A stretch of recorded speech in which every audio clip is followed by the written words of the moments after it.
This is Jeff Andersen reporting with Facebook Find Bigfoot. I'm here with Cliff Barackman. Hello, Cliff. How are you doing? I'm doing great. Thank you, Jeff. Everybody who's watched any kind of TV on Animal Planet is aware of the team from Finding Bigfoot, and Cliff is one of the researchers who is widely regarded as one of the most knowledgeable and respected of all academic researchers. He's on our list of nominees for 2012 Bigfoot Field Researcher of the Year. And Cliff, you did a great job of kind of studying the London, Oregon trackway, and I think you'd even this past fall had done a great talk to the FLIR conference down in Orlando, Florida for the Stacey Brown video. Is that correct? Yeah, that is correct. Both of those points are correct. Yeah, so we would love to, glad you joined us on the page here, and congratulations on your nominee. We'll know soon who's going to win that, but you're back from your travels. How are things going in your research? Well, I'm on a temporary break from my travels, actually. We're in between shooting a bunch of episodes right now, so I actually get a precious 2 weeks at home. During these 2 weeks, I have several presentations I have to get together. I'm speaking twice next week, actually, for the Gifford-Pinchot National Forest Office up in Washington. They've invited me out. I'm doing a high school broadcasting class gig. I've got a couple other radio spots to do this coming week, so I've got a lot of things I need to do. I have recently done some work in collaboration on the Umatilla screens that everybody's been talking about lately. I'll be presenting that information very, very shortly on my blog. I'm still chipping away at the London cast. 72 footprints aren't going to analyze themselves, man. It takes a long time to do that. And on top of that, I've got more Bigfoot stuff than I can possibly handle, which is a blessing and a curse, but mostly a blessing. Yeah, it's been really a busy and exciting time. Can you just tell us quickly, just for the fans who aren't as aware, how did you get your start in the Bigfoot field research? Well, I guess I've always been, since I was a little kid, I had an interest in monsters, Godzilla and King Kong, and, being raised in the 70s, I was exposed to more than my fair share of Bigfoot stuff, In Search Of, and all those great documentaries, Boggy Creek and all that stuff. And I've always been attracted to the weird and unusual, no matter what field. But it was in college, actually. I had a couple-hour break in between classes. I would wander around the library and just pick books off of the shelf in random subjects I was interested in. And I've always gravitated towards science because I like the idea of discovery and unknowns and stuff. And then I started I picked up a book which was a collection of scholarly papers written on the Sasquatch from the perspective of physical anthropologists as well as cultural anthropologists. And it was by reading that book that I kind of came to the conclusion that, not only are Bigfoots funny and quirky and weird and everything I kind of like, but they might be a real species as well. Mm-hmm. So I started doing field work at that time, which was great because I've always camped, but this kind of gave me something else to do while I was camping. Mm-hmm. And ever since then, I've just been getting more and more into it, and meeting more and more people and having opportunities presented to me and all that other stuff. So I'm just hopelessly drowning in it now. How would you say it's evolved, the research itself, in the last few years? It seems like it's pretty heavy on thermal, correct? But anything else you've noticed? My own personal research or research in general? Just your own personal research, how you go about it. I've softened a lot. I've really learned a lot more about the species than I ever thought I would know, or think I know, at least. Because again, I'm no Bigfoot expert. I'm a Bigfoot learner. And anybody who claims to be a Bigfoot expert is only fooling themselves. Mm-hmm. We may know more, Bigfoot nerds like me might know more than the average layperson, but that's not saying much, because the average layperson knows practically nothing. Mm-hmm. But nobody's an expert in Bigfoots. So for me, the more I learn about them, the more passive an approach I'm taking. The more respectful I'm trying to be with them. And kind of I guess I've changed from a go-get-em attitude to a seeking equilibrium attitude when I'm in the woods, because I think that's more effective. In other words, you hold your ground. You don't just trudge to the forest. You just kind of observe, or? Well, I'd never charge to the forest anyway. That's kind of a foolish move, in my opinion. But I definitely listen, and it was actually I think a turning point for me was in 2005. I went to the Bellingham conference. That was my first exposure to any sort of conference like that. And Autumn Williams was speaking at that particular one, and she said something that I've really taken to heart. She says, "Let them retain control." And I've kind of worked with that nuance. That's a very, very subtle lesson, but it's probably the most important lesson I've ever learned in Bigfooting. When you really are doing it, you're really doing it right. They have control. You're a fool if you think anything other than that anyway.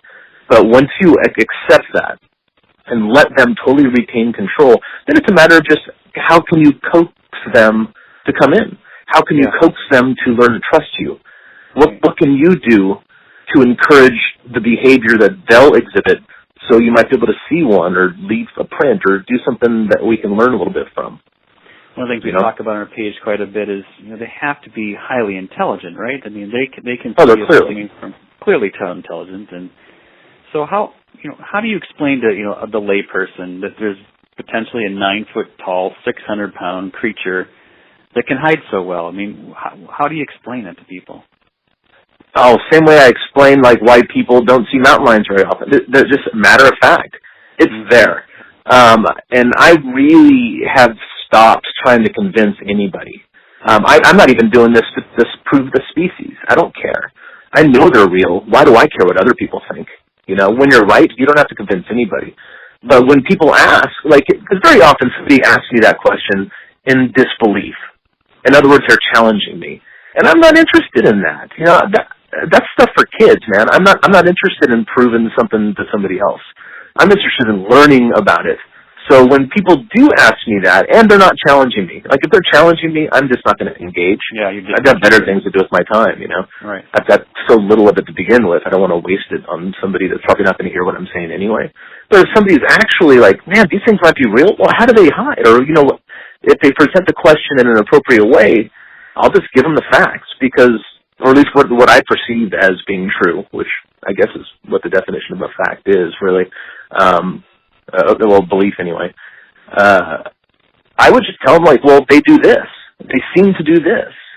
They've been observed doing this, or whatever the situation is, to explain it. Because since Bigfoots are, in fact, a real species, they have very normal behavior. And all those really good questions, from how can they remain hidden, or where are the bones, or, whatever, all of those really good questions have really good answers that make perfect sense because the species is real. Mm-hmm. You just have to explain it the way it is. Yeah, that's right. So have you heard any of the news about Rick Dyer and his research and his claim that he has shot a Bigfoot? Yeah, a little bit. Stuff like that. Just, I've been in the game a long time now, pretty much 20 years.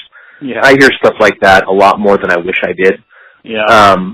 And the bottom line is, it's kind of like the boy who cried wolf. If he does have a Bigfoot, then he deserves it because of the Georgia hoax thing, because no one's going to believe him.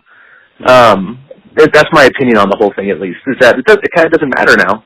Once you expose yourself in a situation like that, hey, I was deeply involved in the 2008 Georgia hoax. Well, after that, to expect someone to come back and believe in stuff on no evidence and stuff, where does that lead you? Mm-hmm. So this is just another one of those very loud claims, and I'm fairly certain that nothing will come of it because that is the pattern. I've been listening to claims very similar to this for 20 years, and not one of them has produced anything yet. So based on that empirical evidence, I would assume this one won't either. But you know what? Maybe I'm going to be very, very pleasantly surprised. Maybe he does have everything that he claims, and maybe the whole thing will be over in just a few days. Maybe. But until then, I'm just going to keep on going like it's no big deal. I'm not really that interested in what other people are doing. And that sounds like a very arrogant thing, and maybe there is a tinge of arrogance in there. But really, someone saw one? Great. How's that going to help me see one? Mm-hmm. Someone filmed it? Oh, that's cool. I'd like to see one, but how's that going to help me film one? People can say all they want. If Rick Dyer did shoot one, or if, let's say, somebody eventually catches one, or... I hope he didn't shoot one. I think Bigfoots deserve better. Yeah, exactly. We're kind of a no-kill. That's our common thread there. We don't like to have people run around with guns. But, if a body does turn up somewhere, how do you think that will change the world? And do you think people will go, oh my gosh, there's the missing link, or is that our distant ancestor? Or do you think people will just say, oh, that's cool, and just move on and not care? I think it'll be a little bit of all those things. But very, very briefly, I think 4 months after quote-unquote discovery, life will be pretty much like it always has been, except that now people will know that those things are there too. I think it will be briefly earth-shattering because it's unexpected to the general public. Yeah. But in reality, the earth isn't going to shatter at all because they're already there. It doesn't change much. I'm an optimist, mind you. But I do hope that when these things are quote-unquote discovered, and I don't like the word discovery. It's not appropriate in this case. North America didn't need discovering when Europeans came here. Sasquatches don't need Sasquatches don't need discovering either, and for the exact same reason. Tens of thousands of people already know they're real. They don't need discovery. What they need, or what people are actually striving for, is academic acceptance, so they can be studied and protected legally. So having said that, I don't think it's going to change a lot, except that the academics will have to rewrite some of their anthropology books a little bit to try to fit these guys in somehow. And maybe, again, I'll go back to me being an optimist, what I'm hoping is that when we learn about these things, and if, and this is big if, but if Bigfoots are anything like what I think they might be, maybe that could spur a little compassion in our species, Homo sapiens sapiens, to perhaps leave a lighter footprint on the planet because we share this planet with them, and they deserve it. Even if we're a self-loathing speck on some dirtbag planet in the backwashes of the Milky Way, kind of like we are, maybe we can muster enough compassion for something so similar to us that we can stop destroying the world from the inside out and kind of lay off the world for their sake, if not our own. You know, we get people who contact our page who are witnesses, and they'll want to tell their story, their testimony, and sometimes they've been years prior. They just kind of kept it quiet, and now with social media, they feel like they've got a group that they can go to and talk about it. But a gentleman the other day was really not online very much. His wife had an iPad, and she hands it to him, and she says, I'll probably regret this, but if you Google Bigfoot, you're going to find a lot. So he sits down, and 3 hours later, he's just going through all these videos, and so he contacts Facebook Find Bigfoot, and he says, love to tell you my story. I saw it, but it made me realize that there were probably a lot, for every reported sighting that people, record on the BFRO or our page, there must be 2 or 3, maybe 5 stories that, sightings that never get reported. That is very, very at least. Yeah, at least. And so there's people who almost feel, they're afraid to say anything. So I wonder if through some discovery, maybe that's not the best word, but some sort of better evidence, more people will feel a sense of relief and say, yeah, I was right. I did see something out there, Well, yeah, I've spoken to Bobo quite a bit about this, and he and I are both in agreement that it's probably around 100 to 1 reports that are never reported versus ones that actually are reported. Mm-hmm. Yeah, and there's a lot of reasons for that, and certainly the people who live in these small rural communities that have Bigfoots around them, sometimes all they have is their reputation, really, the most valuable thing. They're not going to risk it saying that they saw a Bigfoot when everybody else will probably laugh at them. Mm-hmm. And there's also things like the complexity of sighting report forms are a little intimidating to those who might not be so literate, and I don't mean that as a slam. I've had very good friends who are actually functionally illiterate, when I was living up in Washington, for example, and like rural Washington, like way out there on the Olympic Peninsula, computer access and literacy and stuff, and people's comfort level with their own literacy, I think, plays a big part. I've spoken a lot to people that said they wouldn't fill out my sighting report form on my website because they weren't comfortable with the way they spell, for example. And I think make sure they remain anonymous and they're afraid to be outed or something. But well, yeah, absolutely. But I think there's a tremendous number of reports that go unspoken of until you break down that barrier. And I have to say that I've got a lot of problems with finding Bigfoot, of course, because I don't like television in general. Mm-hmm. I am, I guess I'm picky about the things I indulge in. And, finding Bigfoot's a great opportunity for me, and we speak to great witnesses and all that other stuff. But really, one of the real benefits, I think, of the Finding Bigfoot, the television show now, is it's making a lot of people very much more comfortable with sharing their Sasquatch experiences. Mm-hmm. I've had a lot of people out on the road at town hall meetings, and, on the show, the town hall meetings, are 2 minutes long. But in real life, they're about 5 hours long, 4 or 5 hours. And we speak to every single person there, and a lot of them are telling me that I wasn't ever going to tell anybody this at all. But when I saw your show and I saw these other people talking about their experience, and these were normal-looking people who didn't seem crazy at all, that's when I decided, I'm going to share my experience because I'm not alone. And I think that's always a huge benefit. At your town hall meetings, when almost every hand goes up, you ask who's seen it, and boom, every hand. A lot of them, yeah. Yeah. Well, some places more than others. Yeah. Sometimes it's ridiculous. Actually, we've had to kind of stop opening them to the public now because they've gotten too big. Mm-hmm. So, problems. Well, any final advice for people who are interested in having a Bigfoot experience? I mean, any final words that you recommend, or?